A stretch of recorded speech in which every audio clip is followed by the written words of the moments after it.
হচ্ছে rose day. তো আমরা আজকে রাস্তাঘাটে বের হয়েছি অনেকগুলো রোজ দেখার জন্য। আর আমার রোজ এই যে, আর তার রোজ এই যে।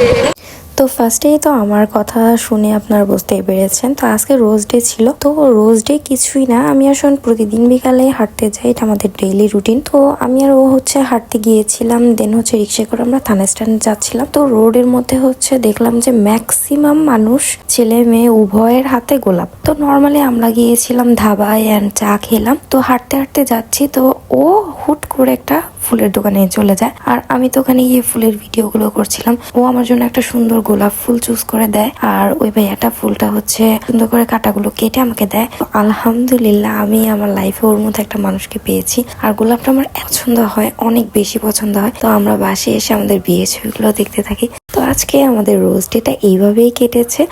আসলে আমার মতে ভালোবাসার মানুষকে ফুল দেওয়ার জন্য কোনো নির্দিষ্ট দিনের প্রয়োজন হয় না, ভালোবাসার মানুষের জন্য প্রতিদিনই রোজ ডে।